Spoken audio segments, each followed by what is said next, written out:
ความหมายของคำว่าจิตกับผู้รู้ผู้รู้กับจิตธรรมดาแล้วอยากให้ทุกคนทำความเข้าใจในความรู้สึกในคำว่าปัจจุบันจิตปัจจุบันธรรมหมายถึงจิตที่รู้อยู่ซื่อๆหรือมีความรู้สึกที่เฉยๆอยู่นี่เรียกว่าปัจจุบันขณะจิตหรือปัจจุบันธรรมเป็นความรู้สึกที่เฉยๆบอกสบัดสำนวนแน่ก็ว่าจิตกะรู้ลูกรู้อยู่เฉยๆเช่นนั้นแหละรู้ยังบ่ทันได้มีการคิดนึกปรุงแต่งรู้โดยอดีตรู้ก็รู้หยุดถ้ารู้โดยอดีตบ่ได้คิดนึกปรุงแต่งนะมันก็รู้ของมันเฉยๆอยู่นี่เอื่นว่าปัจจุบันขณะจิตปัจจุบันขณะธรรมรู้เฉยๆรู้ไปอย่างนั้นแหละแต่ว่าถ้าเมื่อไหร่จิตกับผู้รู้กับจิตคำว่าจิตร่วมอยู่แล้วทั้งสัญญาหมายถึงความจำได้หมายรู้เวทนาหมายถึงความรู้สึกก็ต้องเกิดถึงจากจิตสังขารความคิดปรุงแต่งก็ต้องเกิดขึ้นวิญญาณความคิดต่างๆก็ต้องเกิดขึ้นก็เกิดเป็นคำว่าอารมณ์สองอย่างพอใจกับไม่พอใจถ้ามันรู้เฉยๆว่าเฮาอยู่ในปัจจุบันขณะบ่คิดนึกอีหยังเลยนี่อยู่ปัจจุบันนั่นแหละคำว่าปล่อยว่างมันก็ว่างแบบนั้นแหละคือมันบ่นำสิ่งต่างๆอันเป็นอดีตเรื่องเล่าเก่าๆเรื่องเก่าๆเรื่องนั้นเรื่องนี้คนนั้นคนนี้สัตว์สิ่งของต่างๆนำมาคิดนึกปรุงแต่งคนเฮา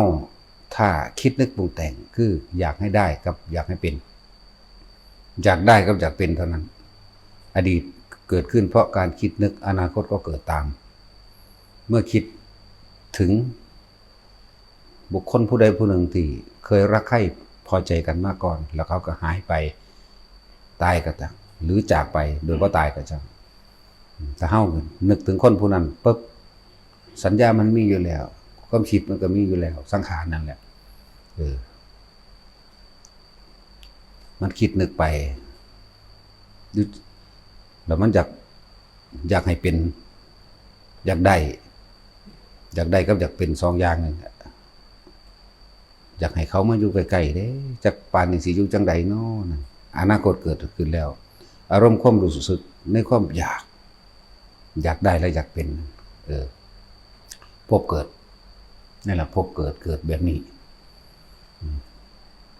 ว่าถ้าเฮาว่าภาษาบาลี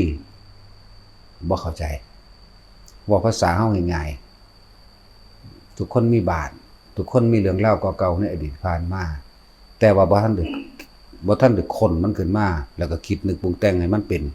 ให้มันได้แล้วให้มันเป็นมันก็แค่นึกถึงบ้านเป็นธรรมดาแต่บ่ปรุงแต่งต่ออยากให้เป็นแบบนั้นอยากให้ได้แบบนี้มันก็หยุดมันก็รู้อยู่สันของมันคำว่าสัญญามีอยู่แล้วสังขารบ่ปรุงแต่งสังขารหยุดคือบ่คิดวิญญาณเกิดบ่ได้ดับคำว่าดับหยุดคิดปรุงแต่งในความอยากได้อยากเป็นนั่นเองนี่มันก็หยุดอยู่แค่นี้นึงแต่ว่าโดยความเคยชินของคนคือนึกถึงอดีตเมื่อนึกถึงอดีตแล้วก็ต้องปรุงแต่งไปในอนาคตอยากให้เป็นอารมณ์ก็ย่อมปะปนเข้าไปในหันดีมั่งร้ายมั่งพอใจมั่งไม่พอใจมั่งเสียใจมั่งดีใจมั่งพบเกิดถ้าอยู่เฉยๆของมันสิเป็นอีหยังพอจะบอกสบัดสำนวนทางภาคบาลีพวกเขาบ่เข้าใจต้องแปลอีกหลายแบบหลายอย่างทุกคนมีบ้านคิดถึงบ้านดูเคยมีลูกมีผัวคิดถึงแล้วโอ้ยคิดไปอารมณ์เกิดไปพร้อมปนไปพร้อมนั่นแหละพบได้เกิดขึ้นแล้วเพราะว่ามันอยากได้กับอยากเป็นอยากได้แบบนั้นอยากเป็นแบบนี้อยากให้ลูกอยากให้หลานอยากให้ผัวอยากให้เมียเป็นไปแบบนั้นอยากให้ได้แบบนั้นอารมณ์จิตปนไปในหันเนียนเลยอารมณ์นี้มีสองที่มันพาเกิดพอใจกับไม่พอใจส่วนอารมณ์อีกอันนึงเป็นอารมณ์อันอุเบกขานี่มันยังนิ่งเพื่อจะจับความคิดหรือ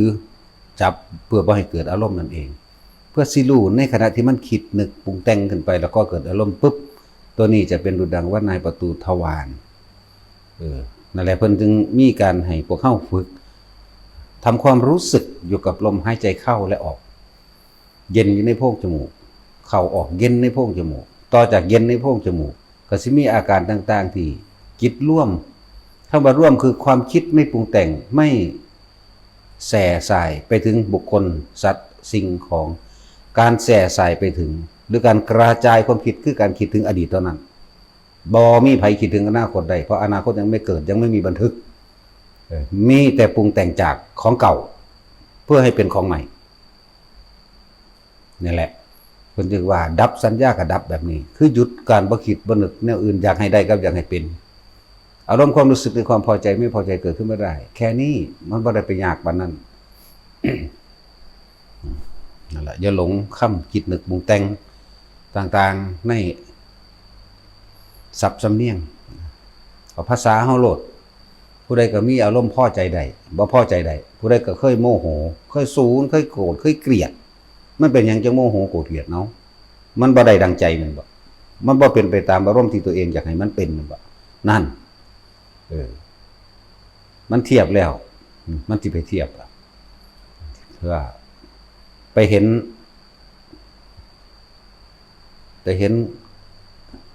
อยากได้เป็ดอยากได้ไก่หรืออยากได้งัวอยากได้ควายไปเห็นแล้วฝากคนไปซื้อคำว่าเห็นแล้วคือบันทึกไว้แล้วจำไว้แล้วบางที่ก็ฝากเขาไปซื้อป่านนี้เขาซื้อมาให้แล้วบ่พอใจเพราะว่ามันบ่เป็นดังที่ตัวเองคิดไว้โมโหเด้โมโหอันนั้นแหละพบเกิดแบบนั้นอารมณ์โมโหกับนรกเนี่ยอารมณ์จากได้เริ่มต้นแรกตั้งแต่มันคิดไปนี่มันก็เปรตพอแห้งครับถ้าอยู่เฉยๆบ่เป็นหยังก็บ่เป็นหยังนั่นแหละ มันจึงมีวิธีให้เฮาฝึกอยู่กับลมเป็นปัจจุบันขณะจิตเป็นปัจจุบันขณะธรรมมั่งเข้ามาอยู่กับลมก็แค่อยู่กับความรู้สึกที่ความคิดอย่างอื่นปรุงแต่งไปบ่ได้สังขารปรุงแต่งไปบ่ได้สังขารก็คือความคิดเนี่ยจึงบอกว่าจิตมันก็แค่มันเป็นเครื่องสังสมรับรู้มันทุกอย่างร่วมอยู่ในจิตอดีตทุกอย่างก็ร่วมไปแล้วแต่ว่าอนาคตบ่ทันร่วมเพราะมันต้องอาศัยอดีตเรื่องเก่าๆคิดถึงบุคคลนั้นสัตว์นั้นสิ่งของนั้นและเรื่องราวนั้นแล้วก็คิดไปเมื่อคิดไปอยากได้และอยากเป็นอนาคตเกิดคำว่าอนาคตเกิดบ่แม่นเกิดไปตามใจที่เฮาคิดไว้ที่ว่าเฮาอยากได้รถจักคันนึงเด้พบเกิดเด้จักว่าพบเกิดถ้ามันตายตอนขณะนั้นเด้จิตมีที่ตั้งก็หมายถึงว่าตั้งความหวังเอาไว้ว่าอยากได้รถคันนั้นเราคิดนึกปรุงแต่งไปแล้วมีอารมณ์ปรารถนาในความใคร่อยากตายในขณะนั้นมันก็ไปเกิดทันทีเลยนั่นแหละจึงว่าเข้ามาจิตมีที่ตั้งจิตกับผู้รู้กับจิตไปตั้งหรือไปรู้ในรถคันนั้นเฮาอยากได้รถคันนั้นแล้วเฮาก็นึกคิดปรุงแต่งไปอยากได้มันเมื่อขณะที่อยากได้นั่นเองที่มีอารมณ์โลภปนเข้าไปในหันอยู่แล้วนั้นในขณะที่อยากได้นั่นแหละแล้วถ้ามันบ่ได้ดังใจเงินบ่พอมั่งหรือทำสัญญาบ่ตรงกันที่ตะกองคิดไว้มั่งหลายอันหลายแบบโมโหแล้วบ่ทันได้ลดซับบัดนี้ในขณะจิตสุดท้ายหมายถึงความคิดสุดท้ายความรู้สุดท้ายแหละคำว่าขณะจิตสุดท้ายก็ดีความคิดสุดท้ายความรู้สุดท้ายความรู้สึกสุดท้ายจิตสุดท้ายก็ดีตายใจขาดกับสิ่งใดอารมณ์ใดมีจิตตั้งที่มาหมายใจขาดแต่ว่าในขาดในใจมันขาดออกไปกับอารมณ์ความรู้สึกไม่พอใจนั่นแหละเป็นนรกเป็นทั้งสั้นทั้งว่าบ่จักเว้าอันที่มันเป็นศัพท์ภาษาเป็นสวัสดิ์สำนวนที่ทำให้เข้าใจยากแล้วพวกเฮาเน้นย้ำเอาในตนเองโดดเป็นผู้มีความรู้สึกอยู่กับลมหายใจเข้าออกเป็นผู้มีความรู้สึกอยู่กับความรู้สึกในกายอีกอันหนึ่งที่เฮาสร้างฐานที่ตั้งแห่งจิตขึ้นมาก็คือทำความรู้สึกคำว่าสร้างฐานที่ตั้งแห่งจิตฐานที่เฮาบอกว่าจับจุดอุณาโลมเด้อสมาธิก็แปลว่าจิตตั้งมั่น ตั้งมั่นเราตั้งตรงไหนในฐานแห่งกายทั้งสี่นี่สติปัฏฐานสี่กายเวทนาจิตธรรมสร้างความรู้สึกสร้างความรับรู้ขึ้นมาณจุดใดจุดหนึ่งตรงกลางระหว่างคิ้วหรือตรงหน้าผากนี่เองก็เลยเห็นว่าจิตกับผู้รู้กับจิตรู้อะไรล่ะก็รู้สึกตัวนี่พ่อเดี๋ยวนี่สำหรับคนที่ตัดปล่อยบ้างคือแค่รู้สึกตัวบ้างบ่แม่นไปรู้อดีตมากมายแล้วก็ปรุงแต่งให้เป็นอนาคตบ่มีไผรู้อนาคตดอกมีแต่คิดเอาคิดให้มันเป็นแบบนั้นแบบนี้ได้แบบนั้นแบบนี้เป็นแบบนั้นแบบนี้แล้วก็ปรุงแต่งต่อยาวๆความคิดซ้อนความคิดพวกเข้ากับแค่อยู่กับลมหายใจมั่งความรู้สึกในกายมั่งคนที่ฝึกจับจุดนรกเป็นแล้วหรือคนที่เข้าใจ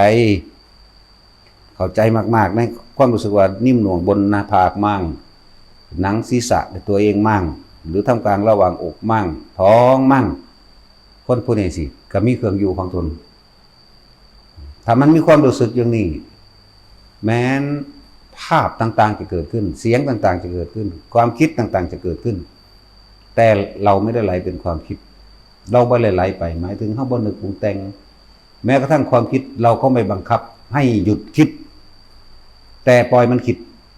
คำว่าปล่อยแค่มันรู้ว่ามันคิดซื่อๆนี่ขั้นยอดสุดท้ายความคิดปรุงแต่งมันก็คิดไปของมันกายสังขารก็รู้เวทนาหมายถึงเวทนาในกายก็รู้ความรู้สึกในกายก็รู้สัญญาในกายก็รู้มันสิรู้เฉพาะนี่เป็นหมวดอันนึงแค่นี่ขันธ์ห้ารูปเวทนาสัญญาสังขารวิญญาณแปลว่าเป็นแค่เฉพาะของขันธ์แปลว่าเฉพาะของร่างกายเท่านั้นความรู้สึกในกายรู้ร้อนรู้หนาวรู้หิวเจ็บปวดแสบร้อนรู้แต่บ่คิดนึกปรุงแต่งต่ออีกบ่คิดนึกปรุงแต่งว่าอยากให้เป็นอยากให้ได้หรืออยากให้เป็นสองอย่างบ่คิดหรือว่ารูปเวทนาสัญญาสังขารกันรูปก็หมายถึงร่างกายเวทนาที่เหลือกับมิตรกายสังขารกับสังขารกายวิญญาณกับวิญญาณกายแต่ว่าวิญญาณใจบ่มีเพราะไม่มีอารมณ์ความรู้สึกในความพอใจกับไม่พอใจให้เข้าใจคำว่าปัจจุบันณขณะจิตปัจจุบันณขณะธรรมคือรู้ที่ปัจจุบันรู้ที่ลมหายใจมั่งรู้สึกนะคำว่ารู้นี่รู้สึกทำความรู้สึกมันก็แค่มันก็ว่างของมันเด้ว่างโดยเฮาบ่เข้าไปแทรกไปแซงไปปรุงไปแต่งไปนึกไปคิดต่อไปอีกเลยถ้ารู้สึกอยู่ในยกตัวอย่างรู้สึกอยู่ตรงกระดานหน้าผากแม้นภาพนั้นจะเกิดขึ้นแต่เฮาบ่เข้าไปคิดนึกปรุงแต่งในภาพที่เกิดขึ้นในเสียงที่เกิดขึ้นในกลิ่นที่เกิดขึ้นนี่มันก็ดับแล้วเด้ล่ะหยุดความคิดตัวเดียวหยุดสังขารตัวเดียวรู้สึกอยู่ตัวนี้นี่เองเหมือนภาพอดีตมันจะเกิดนะบ่มีผู้ใดลบภาพความทรงจำเก่าๆได้ที่นี่แต่ว่าบ่ปรุงแต่งในภาพความทรงจำเก่าๆได้คือบ่ปรุงแต่งบ่คิดนึกอยากได้และอยากเป็นเนี่ยมันถึงมีการฝึกวิธีการบ่ให้คิดนึกเพราะเฮาเห็นโทษแล้วการได้ยินฟังธรรมเฮาเห็นโทษว่าทุกสิ่งทุกอย่างเป็นอนิจจังเป็นทุกข์เป็นอนัตตาแน่นอนอยู่แล้วยอดของความรู้ยอดของคำว่าสวัสดิ์สำนวนว่าปัญญายอดแห่งปัญญาคือทุ่มลงที่พระไตรลักษณ์อนิจจังทุกขังอนัตตายอดของการสิปล่อยวางทั้งหมดคือมันรู้ว่าทุกอย่างก็แค่นั้นแหละมีความเกิดกับมีความตายบ่มีอีหยังกี่ลังอย่างอื่นจักอย่างดอกเฮาสิไปบังคับให้มันได้แบบนั้นแบบนี้เป็นแบบนี้แบบนั้นเป็นไปบ่ได้แล้วเฮาก็ปล่อยมันออกคำว่าปล่อยมันออกนี่เป็นการสรุปความทัศนะความเห็นสรุปของมันได้แล้วมันก็พยายามที่จะหาวิธีอยู่กับตัวเองอยู่กับฐานที่ตั้งแห่งจิตจะตั้งไว้ลมก็ได้จะตั้งไว้กลางหน้าผากก็ได้บนหัวก็ได้ถ้าเราไม่กระจายความคิดออกไปหาบุคคลสัตว์สิ่งของเรื่องราวเก่าๆอนาคตจะเกิดขึ้นไม่ได้อยู่กับความรู้สึกในกายนิ่มน่วงบนหน้าผากนิ่มน่วงในบนหัวแค่นี้ทำอยู่เท่านี้จิตเป็นผู้คิดผู้นึกผู้ปรุงผู้แต่งผู้แสวงหาที่จริงจิตกับผู้รู้กับจิตมันสังสมสัญญาไว้เบิดแล้วเวทนาก็ในสัญญานั้นสังขารก็ในสัญญานั้นวิญญาณก็อยู่ในสัญญานั้นแต่ว่ามันดับ เมื่อไม่คิดเนี่ยสัญญาเวทยิตะนิโรธสัญญาทุกอย่างจิตเป็นผู้สังสมปั๊บทุกอย่างแล้วเวทนานี่สิเกิดขึ้นได้หรือบ่ได้เพราะอาศัยการคิดแต่สัญญาไม่มีการคิดนึกปรุงแต่งเวทนาพอใจและไม่พอใจเกิดขึ้นมาได้นิโรธดับแค่นี้เป็นอยู่แค่นี้ทำอยู่แค่ความรู้สึกตัวนี่เองแหละไม่ต้องไปหาความหมายใดอื่นอีกแม้นสิ่งใดสิ่งหนึ่งจะเกิดขึ้นที่ว่านิมิตต่างๆจะเกิดขึ้นนิมิตภาพนิมิตเสียงนิมิตกลิ่นนิมิตอย่างสารพัดแต่เราก็แค่อยู่กับความรู้สึกตัวโดยไม่เข้าไปคิดนึกปรุงแต่งไม่กระจายความคิดไปกับนิมิตที่มันเกิดนิมิตนอกๆคือเขาชินตาอยู่แล้วก็หมายถึงเห็นคนเหมือนกันนี่เห็นสัตว์ที่เห็นหยาบๆเหมือนกันนี่เห็นหมูเห็นหมาเห็นไก่ได้ยินเสียงนกได้กลิ่นอาหารความเหม็นความหอมย่างไปเหยียบหนองเหยียบน้ำมันนี่มันปั๊บก็รู้สึกในกายก็แค่ดึงออกปวดหัวก็แค่หายามาแก้ก็บ่ต้องกับมันนั่นแหละมันอยากได้เด้มันโมโหนั่นแหละจังว่ามันบ่แม่นของที่ยากอีหยังปานนั้นเรียกว่าสัญญาเวทนิโรธนี่ทุกสิ่งอย่างสัญญากับจิตกับสัญญานี่หลวงตาเพิ่นบอกว่าสัญญาละเอียดกว่าสังขารเด้อเพิ่นสอนเฮาเท่านี้นึงเด้จริงๆแล้วมันก็ร่วมอยู่ในกันทั้งเบิดแค่เฮาบ่คิดนึกปรุงแต่งในความอยากให้ได้อยากให้เป็นอดีตที่เป็นสิ่งที่ลบไม่ได้แต่ว่าเฮาบ่ปรุงแต่งต่ออนาคตก็เกิดไม่ได้เมื่อมีมันก็รู้อยู่กับมันคนที่เฮาฮู้จักเฮาสิไปลบคนฮู้จักออกบ่ได้เด้อันนี้พ่ออันนี้แม่ลบพ่อลบแม่ออกเลยบ่ได้เด้เพียงแต่ว่าบ่คิดนึกปรุงแต่งว่าอยากให้เพิ่นเป็นแบบนั้นหรืออยากให้เพิ่นเป็นนี่ยิ่งออกไปข้างนอกเลยนั่นแหละทรงคิดออกนอกคือความคิดอยากให้เป็นจังสิคือเฮาพยายามควบคุมให้ผู้อื่นเป็นดังที่เจ้าของอยากให้เขาเป็นจังได้ดังใจเจ้าของนั่นแหละโตทุกโตคิดโตนึกโตอารมณ์วูบวาบบังคับให้ผู้อื่นเฮ็ดถูกใจเจ้าของนั่นแหละคำว่าเนี่ยอดีตธรรมอนาคตจะเกิดบ่ได้ถ้าเราไม่ปรุงแต่งในเรื่องของอดีตอนาคตภพศาสตร์ของอนาคตเกิดบ่ได้เลยถ้ารู้จักคำว่าปัจจุบันนขณะปัจจุบันนธรรมปัจจุบันนขณะจิตไม่คิดไม่นึกไม่ปรุงแต่งไม่คิดนึกปรุงแต่งแต่ทำความรู้สึกตัวอยู่กับฐานที่ตั้งแห่งจิตนั่นแหละกรรมฐานมันถึงมี40อย่าง40ฐาน40กอง40หมวด40ทัศเอาอย่างใดอย่างหนึ่งแต่เฮาเลือกเอาสติปัฏฐาน4แล้วทำความรู้สึกกายเวทนาจิตเวทนากายรู้สึกในความรู้สึกที่อยู่ในกายกายเอาจุดใดจุดหนึ่งมาเป็นกายในกายเอาความรู้สึกในกายหมายถึงอาการปิตินิ่มนวลที่พวกเขาสร้างขึ้นมาเป็นฐานที่ตั้งแห่งจิตกายเวทนาจิตเวทนากายทำย่อมเกิดขึ้นมาได้ถ้าไม่ออกไปคิดนึกนำบุคคลนั่นสัตว์นั่นสิ่งของนั่นเลือกสวนไร่นาเรื่องราวต่างๆนะอนาคตเกิดบ่ได้อยู่แค่นี้นึงเด้อย่าไปเว้าหยังกันให้มันยากเว้าให้มันเป็นสบับสำนวนดูเหมือนมีคนภูมิสูงเด้อบ่ต้องมีหยังมันดอกแค่รู้สึกตัวพอละต่อ